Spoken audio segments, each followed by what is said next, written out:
Todas as coisas que baixam a vitamina D, que estão associadas à baixa da vitamina D, são coisas que também estão associadas à morte pela Covid-19. E veja o que está acontecendo.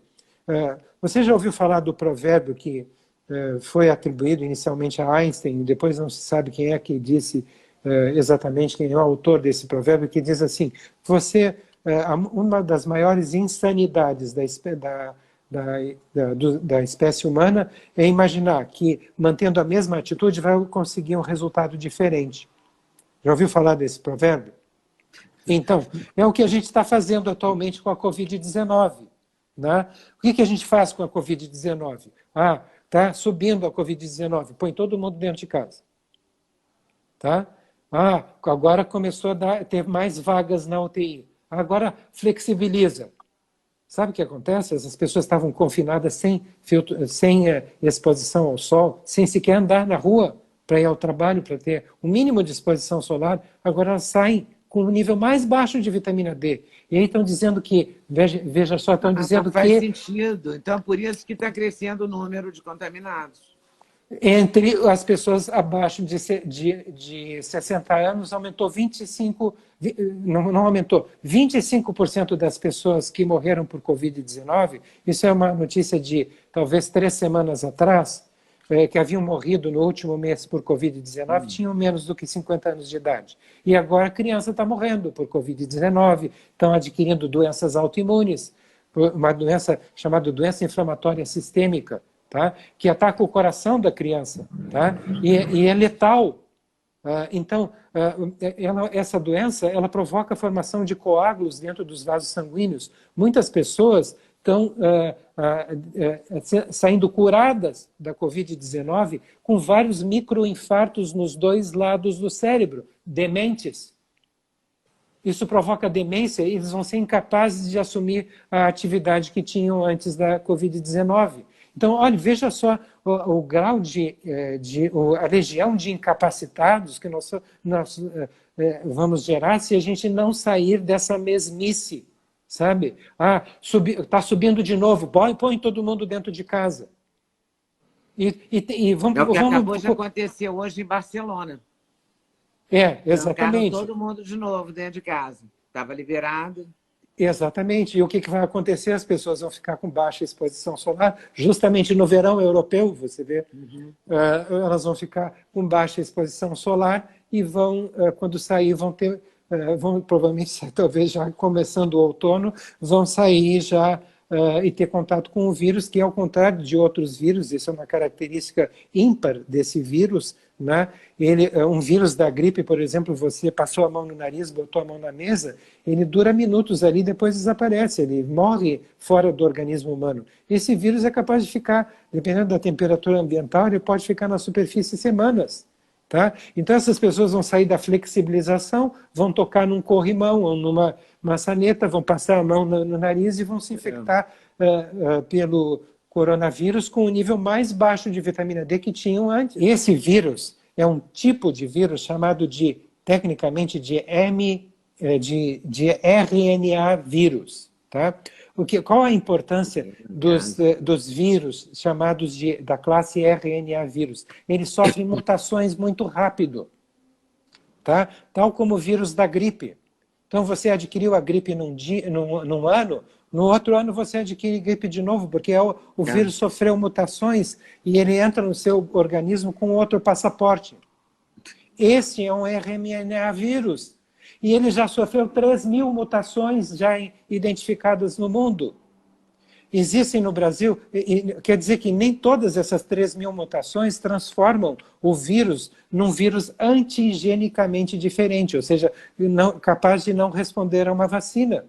Mas várias dessas mutações já formaram cepas de vírus que são antigenicamente diferentes. E você está vendo agora, em notícias que estão saindo de ontem para hoje, mas que já vêm sendo publicadas talvez de 2 meses para cá, gradualmente, cumulativamente, que vários países, até um caso agora no Hospital de Clínicas de São Paulo, né, vários países estão publicando o fato de que pessoas que adquiriram o coronavírus foram dadas como curadas, estão sendo readmitidas no hospital, reinfectadas. Por quê?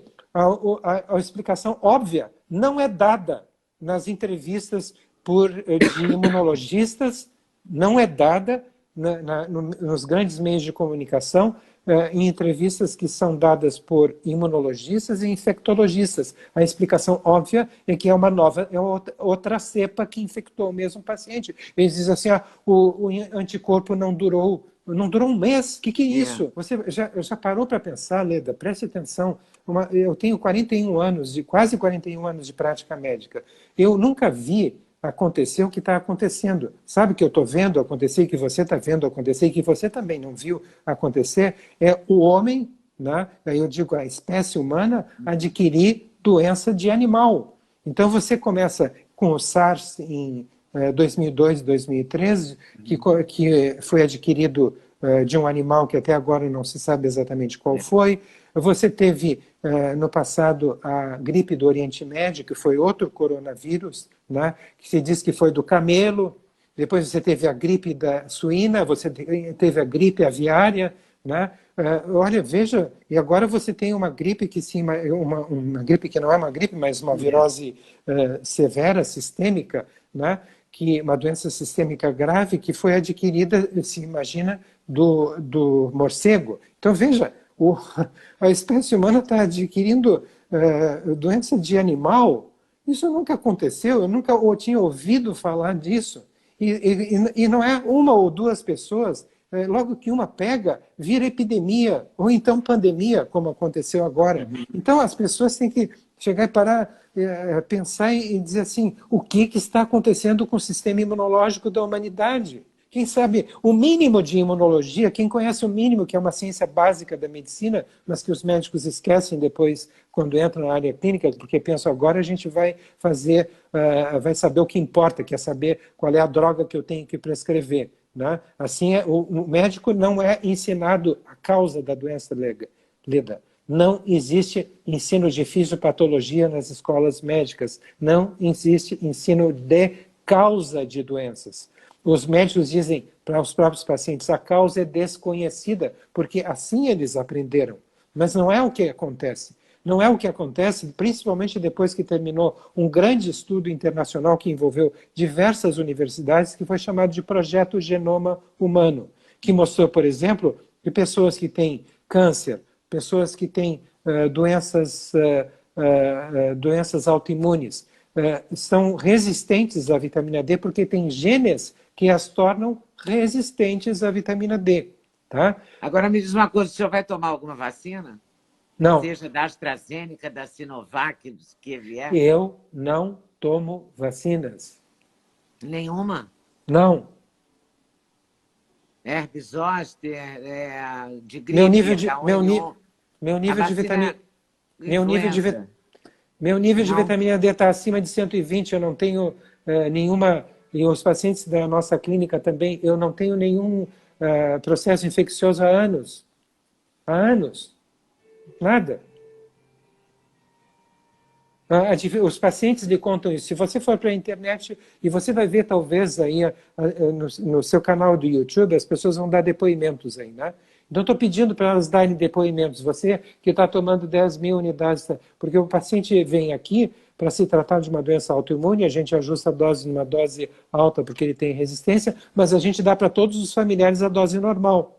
Aí você vê, aí eu acredito que as pessoas que estão nos assistem vão dar depoimentos no seu canal do YouTube e vão contar que há quanto tempo eles não têm nenhuma gripe, eles não têm nada. Então, veja, nós estamos numa situação absurda hoje em dia, porque você pega uma criança que está com a cabeça quente, com o cabelo molhado de suor, molhando a fronha, essa criança está com um nível muito, muito baixo de vitamina D. Ela está tendo otites, faringites, infecções de vias aéreas superiores, e toda hora indo com febrão, o pai e a mãe correndo para o hospital para emergência pediátrica, a vida é um inferno. Toda hora, todo mês, alguma infecção. Toda hora antibiótico, que destrói a flora intestinal e traz um monte de problemas. Tá? Aí o que a medicina convencional faz? Ela começa a vacinar essas crianças.